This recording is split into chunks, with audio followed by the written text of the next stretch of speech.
Search me, O God, and know my heart. Try me and know my thoughts, and see if there be any grievous way in me, and lead me in the way everlasting. Psalm 139, 23 and 24, NIV. May God bless the reading. Blessed everyone and welcome to our live stream. Again, this is your brother in Christ, Jose Renoboy Perez Cariaga. Muli na naman pong nagbabalik at nagpapasalamat tayo sa Diyos sa pagkakalob sa atin ng kalakasan, ng health na kagaya nito. Unlike in the past, may mga little concerns tayo na forbids us from making this live stream. Subalit sa ngayon, nagpapasalamat po tayo. Bagamat makulimlim ang panahon dito sa atin, inaasahan po natin na sana sa saang dako man kayo naruroon, saang parte man kayo ng mundo, anong oras, anong araw, anong panahon man niyo panuorin ang broadcast na ito, ang pagpapala ng dakilang may kapal ang sana ay sumasa ating lahat-lahat. August na! Nako, ang bilis naman ng panahon. And August is Preacher's Month. So, happy Preacher's Month po sa lahat-lahat ng mga preachers, pastors, ministers, and the like. Yung tinatawag natin na August is Preacher's Appreciation Month. At least sana, once in a year, mabati man lang natin, ma-appreciate man lang natin ang mga preachers among us. Isama man na po natin dito yung mga preachers na hindi nag-pre-preach. Pwede ba yon? Oo, yung mga hindi bayad. Ito yung mga hindi pulpit preachers o ang iba kasi tawag nila, no? Pwede ba yon? Sunday preachers lang daw or visiting preachers na mag-pre-preach dahil wala lang magbibigyan mensahe sa isang kongregasyon, and so they become pulpit preachers, Sunday preachers. And ewan ko kung anong nangyayari sa kanila the rest of the week or the rest pagka hindi Sunday.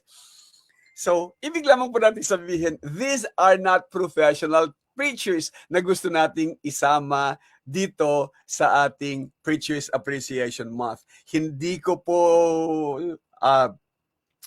aalisin at talaga pong sinabi ko na ng mukhaan ito, sinabi ko na even in my preachings, yung tsuhin ko talaga, hindi ko pa siya naririnig na mag-preach sa pulpito. Subalit yung buhay niya talaga ay preaching sa ganang akin. Ang tsuhin ko po na nasa San Manuel Tarlac, si Uncle Jovito Paringet. Uncle, kasama ka. Happy Preachers Appreciation po, and you are being appreciated. These preachers who preach without preaching, kasi yung buhay nila nakikita na natin. Yung resulta ng mga katuruan na isinasabuhay nila, bagamat hindi nila sasabing bersikulo, kapitulo, or saan mang bagay ito mahahanap na aklat.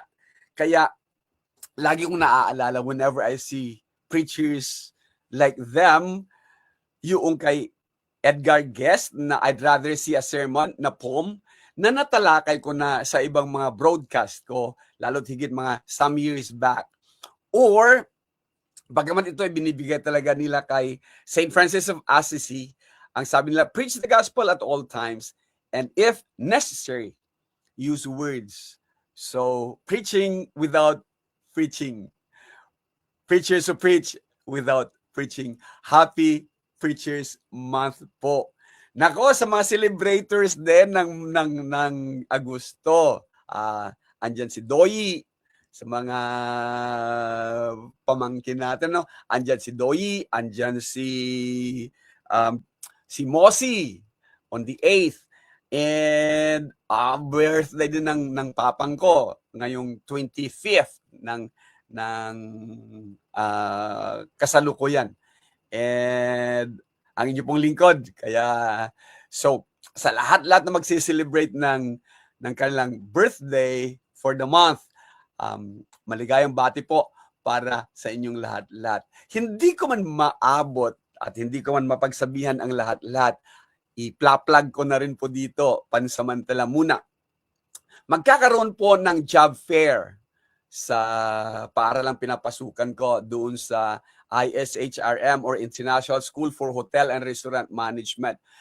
Mayroon po kaming tatawaging job fair na nangangailangan ang Grand West Side. Ito yung isang malaking hotel. Kaya nga, nagpapasalamat tayo na pinili nila na sa IS mag-host ng job fair. Nangangailangan natin sila ng 2,000 hanggang 3,000 mga mag-fill in sa slots na kailangan nila. So, whenever you've got time, bisita po kayo sa amin.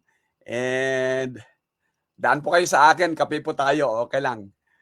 Okay, having said that, let's move on dito sa ating topic at hindi po natin babaguhin muna ito. Hidden in Plain Sight, part 2 na po tayo. Last week, pinag-aralan po natin yung mga biblical examples and pattern of yung napakalapit subalit hindi nila nakita ang Panginoon. So close, yet too far. Or yung mga ando dun na nga yung mga abot kamay na nga lang ang Panginoon pero hindi pa rin matangan-tanganan or hindi pa rin makita-kita, hidden in plain sight. Nakita po natin ang the likes of the Pharisees.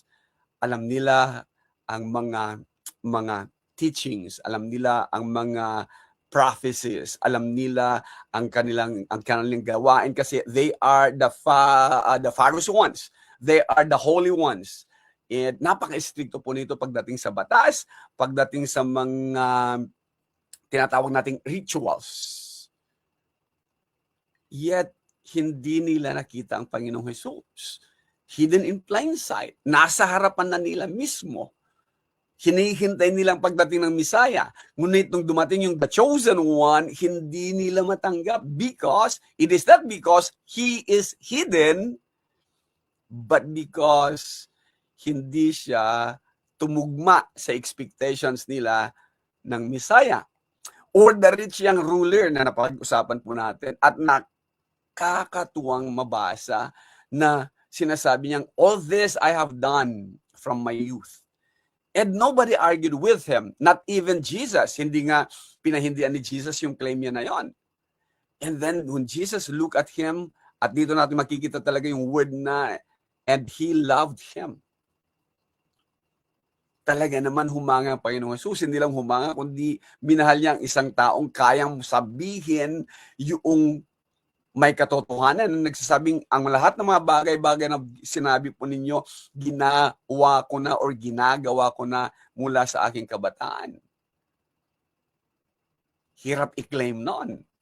Subalit, napakalapit na niya sa Panginoon, napakalapit na niya sa katotohanan at sa kaligtasan. Yamang kaligtasan ang hanap niya. Subalit, tumalikod po siya. Isang tao pa ang nakita natin last time na sa kanya hidden in plain sight. Si Judas Iscariot. Kasama niya ang Panginoon for 3 years. Kumain, matulog, teachings, miracles, eyewitness po siya. And so many things na nakita niya. Yet, itong si Judas, hindi niya nakita talaga ang true worth or value ni Jesus. It was hidden in plain sight para sa kanya. In fact, he even kissed Jesus nung ipagkanulo niya. Hindi natin may aalis. Umalis siya doon sa limited commission. Nag-preach si Judas. Ipinangaral niya yung mga natutunan niya about Jesus or natutunan niya sa teachings ni Jesus. And hindi natin may aalis. He must have performed miracles also to back up his claim nung kanyang teaching. Subalit, he can do things. He can parrot the lessons. Kaya niyang gawin yung mga rituals. Yet, ang nakita natin, hindi pala niya kilala gagalingan at hindi pala niya talaga kilala kung Jesus na tinawag pa man din siyang kaibigan. Too close, but too far. So iniisip natin, ito kaya sila kaya hindi nila nakita si Jesus, the light. Ito kaya sila na hindi nila nakita yung the bread of life. That they were standing in the light. Sabi nga ni John, we have seen His glory. He lived with us. We have seen. Si Judas kaya was standing in the spotlight with eyes closed at hindi niya talaga makita-kita who this Son of Man is, Son of God is. Standing in the light with eyes closed. Which leads me to another thing. Lagi kong naririnig itong kasabihan na ganito, lalo't higit nung nasa Manila School of Evangelism po tayo, ano? Paboritong sabihin ito ng director natin. Familiarity breeds contempt. So, ang mga estudyante namin ay naging familiar din dito sa proverb na to or dito sa saying na to. And so sa mga hindi gaanong nakakaintindi what familiarity breeds concept, ang sabi po sa Collins Dictionary, it means that the closer you get to someone or something, kung gaano ka mapapalapit sa isang bagay or sa isang tao, the easier it is to lose respect for them. Hindi ko mo malapit, totoo, kundi nawawalan tayo ng respeto sa kanila. And not only that, we find their flaws. Or, ang masakit talaga, and I have had sermons about this, yung taken for granted. So, familiarity breeds contempt means we find their flaws, take them for granted. Oh, magiging ordinaryo na yung isang sagrado. And the holy becomes ordinary.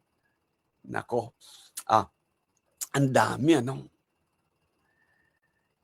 Siguro kung tatanungin natin upang mapag-uralan natin dito sa Hidden in Plain Sight 2, who knows Jesus better? Sino bang nakakakilala kay Jesus? Kundi yung mga nakasama niya. Sino ba ang higit talaga nakakakilala sa kanya? Well, alam natin that ang unang-unang sagot talaga dyan is God. Because in the beginning, He was with God. He was face-to-face with God. From eternity to eternity yan eh. Because He is God. And susunod dyan ay hindi natin mayaalis. Si Mary, yamang dinala niya sa kanyang sinapupunan, si Jesus,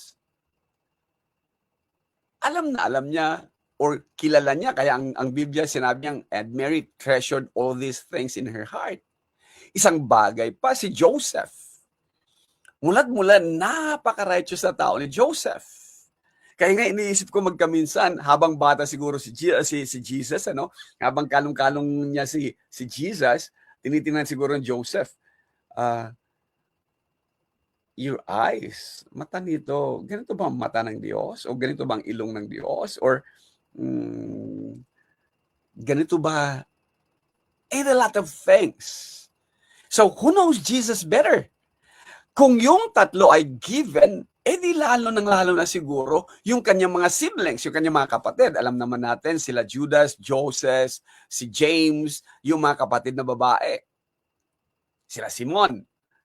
So, his siblings, kilala nila sino to sapagkat makikita natin na nang sabihin niya na si Joseph had no union with her, wala siyang sexual relations with Mary until yung firstborn child niya ay si Jesus ay lumabas. So after that, alam natin nagkaroon siya ng mga kapatid, and the Bible is plain about it.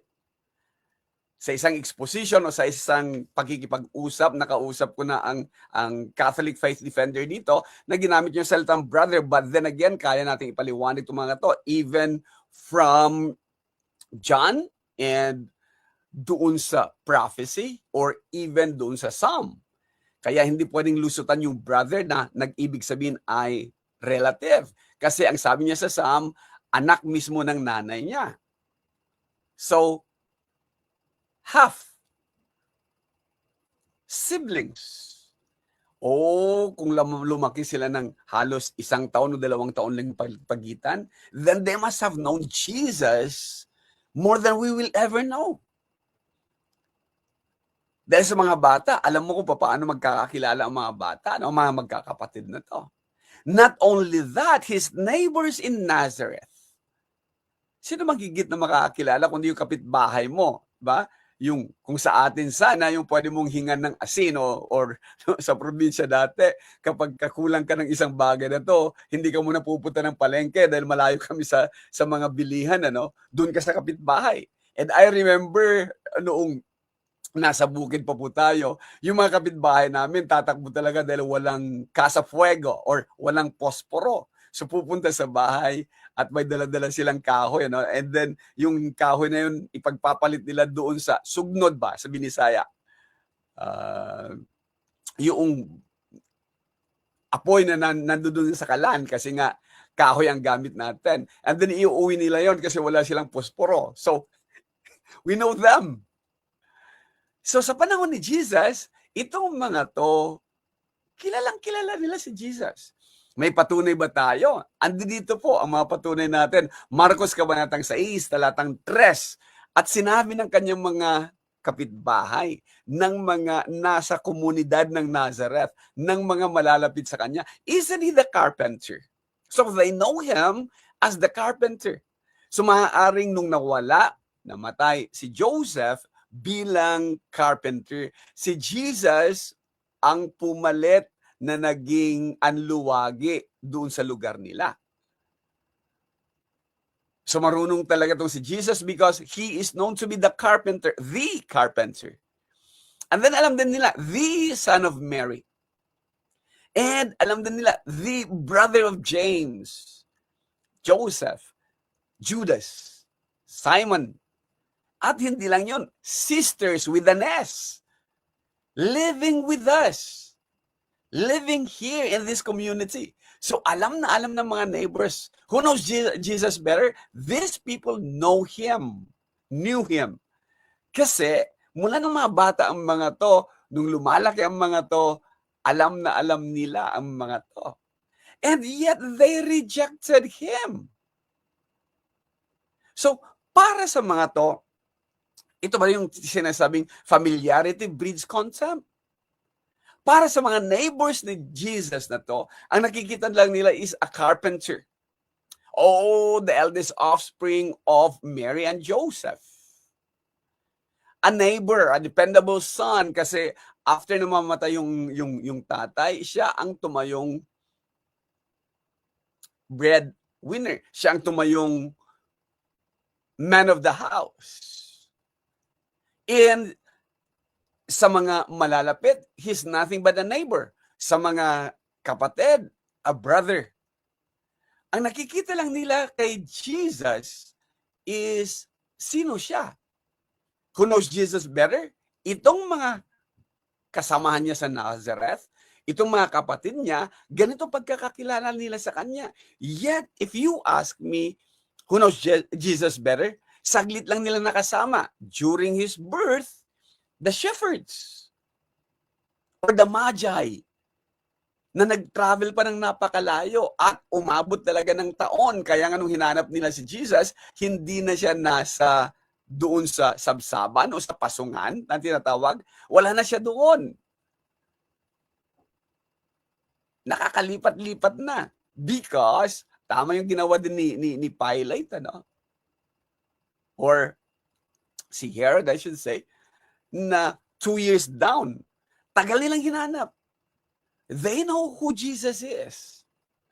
Or si Anna at saka si Simon during his presentation to the temple, ano? Si Anna na naghihintay ng napakahabang panahon. Si Simon na naghihintay na nagsasabing, maaari ko nang isara, maaari na ako mamatay. Nakakita ko na yung salvation ng Israel.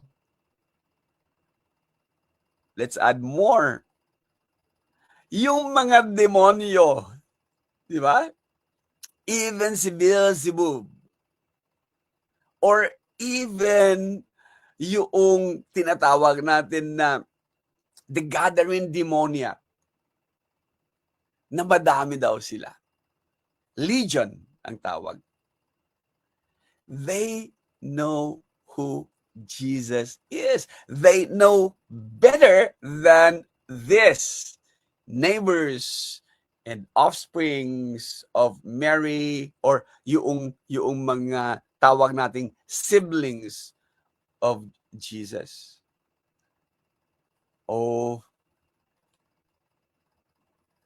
maaari kayang hindi lang familiarity breeds contempt, kundi familiarity concealed his identity.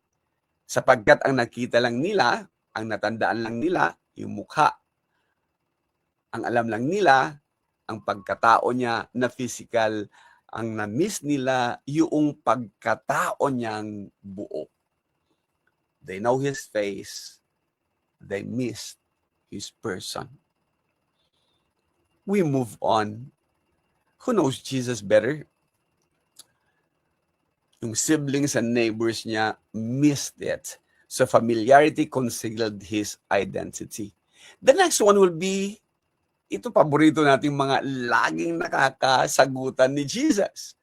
Pagka binabasa natin yung the Gospels, including yung sama na natin ang Acts, the scribes and the Pharisees talaga ay makikita nating they know about Jesus, about the coming Messiah. They have read, interpreted, and they memorized the prophecies na patungkol sa Kanya.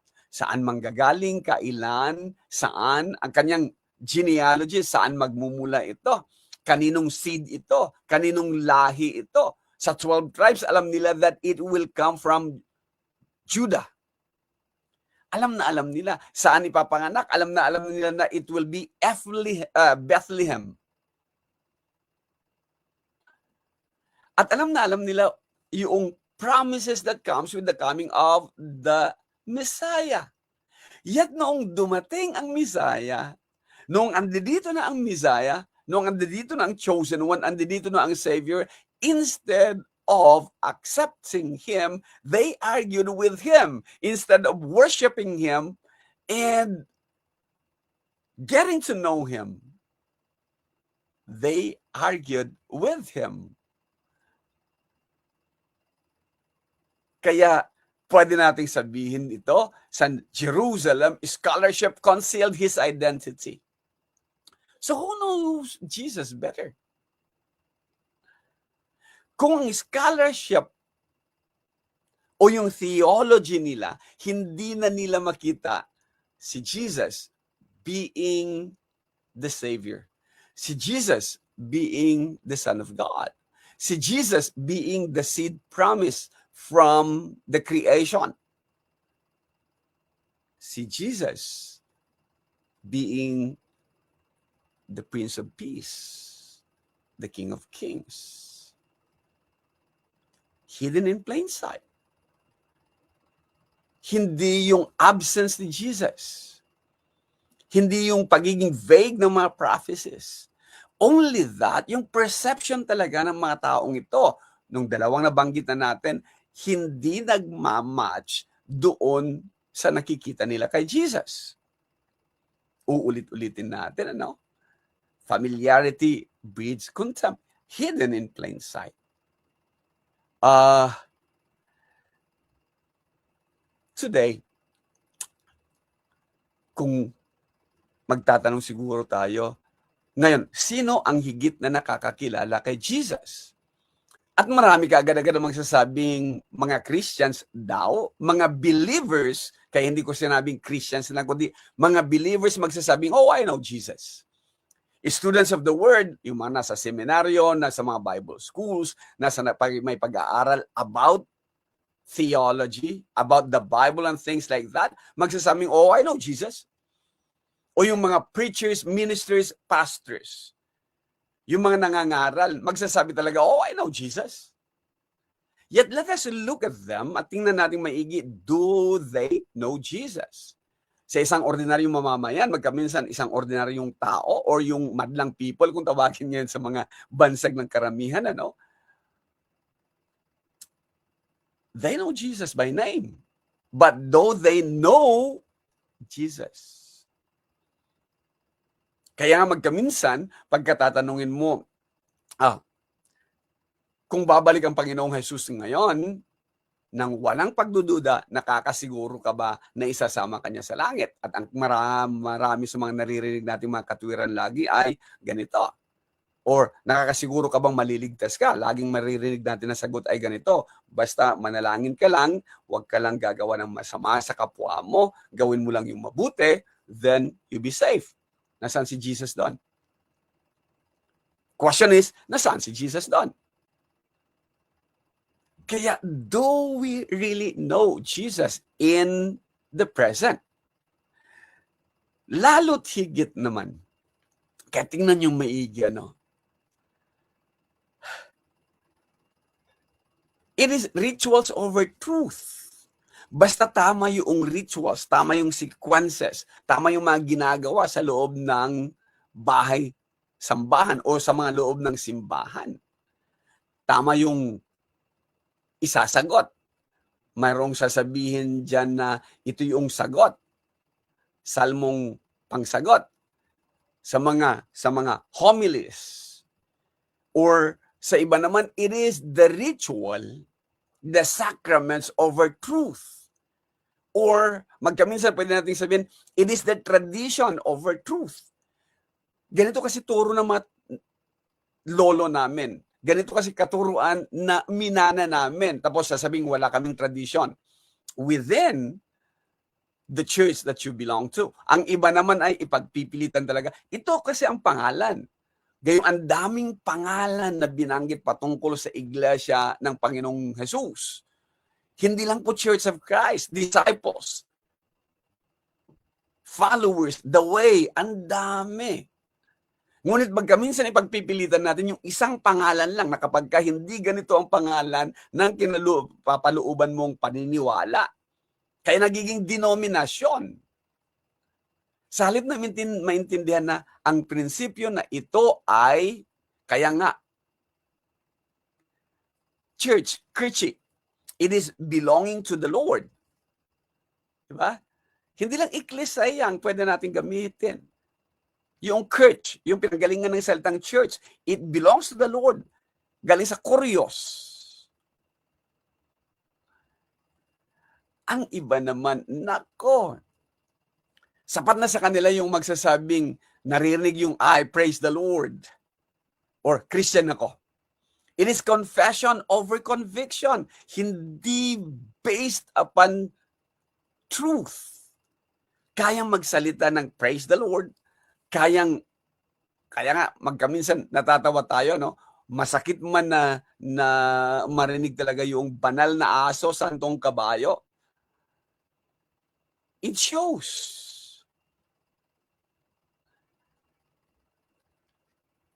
O yung iba, pinagtatalunan pa rin. More on titles over practice. Gustong-gustong matawag na ministro, gustong-gustong matawag na preacher, evangelists, pastor. Nininervyos dun sa pastor. Nare-nervyos pagka natawag na reverend or most holy reverend or bishop. Gusto matawag na bishop.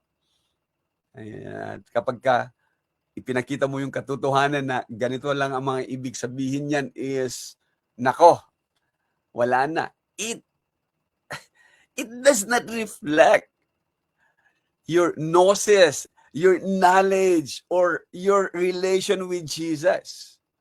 Kaya magkaminsan, ministry can conceal Christ. Magkaminsan, program.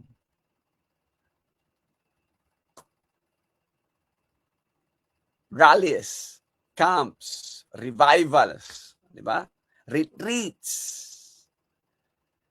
Na hindi naman na ang Panginoon ang pinag-uusapan, kundi buhay na ng may buhay. Hindi naman na you grow in Christ, knowing Him, kundi kung ano-anong mga principles na lang pinag-uusapan. That is not what it is there. Ang gusto nating malaman is, how well do you know Jesus? Hindi yung how well do you know about Jesus? Kaya tama yung kasabihan na naririnig natin lagi.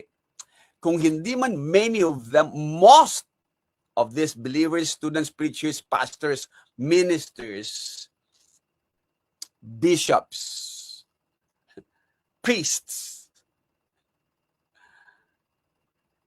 they grow in the church but not in Christ.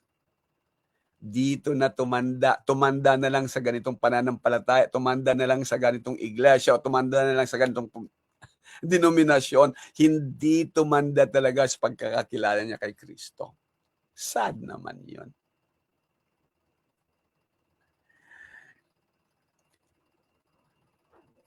When we honestly ask, who knows Jesus better? Makikita natin that familiarity concealed his identity, and isang malaking warning yon.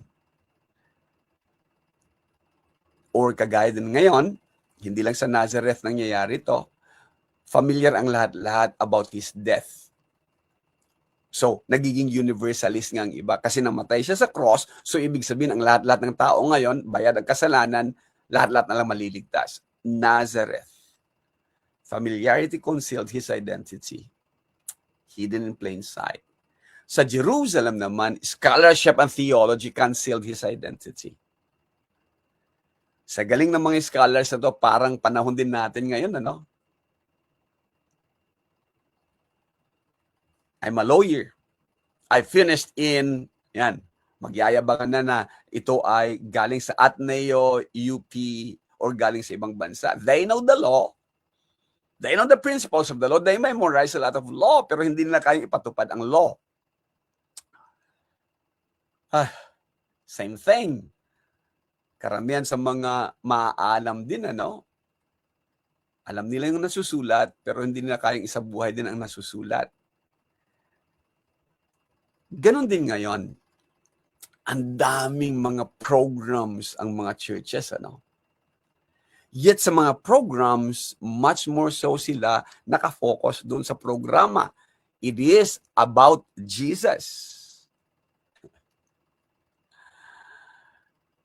Pero it is not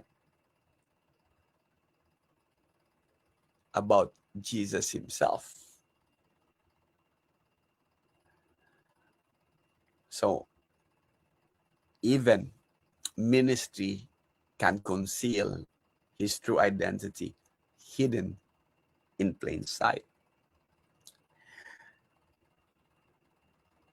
When we become too familiar with him, lalo tigit sa mga nagsasabing lagi silang nagbabasa, or kagaya ng mga nasa Bible schools or nasa seminary, paggising mo sa umaga, rituals. Pinag-aaralan mo all about him, that you forget to know him, who he is. It is all about who he is. Magkaiba yung siya mismo kaysa tungkol sa kanya mismo.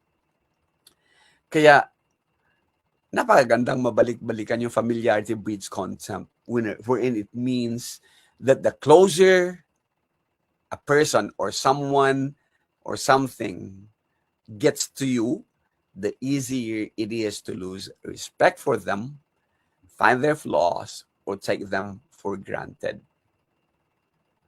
Hidden in plain sight.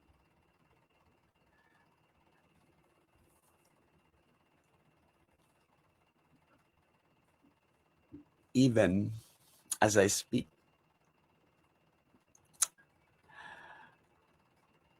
Again, Agosto na po. Happy Preachers Appreciation Month. Sana naman may mag-appreciate sa mga preachers nila, natin, even yung mga preachers na hindi nag-pre-preach sa pulpito. At sana hindi ito nakatago, kundi lantaran ang appreciation na ito. Muli, ito po ang inyong lingkod, ito po ang inyong kapatid, Jose Roniboy Perez Cariaga. Nagpapasalamat at umaasa na makakasama ko kayo sa susunod na live stream po natin.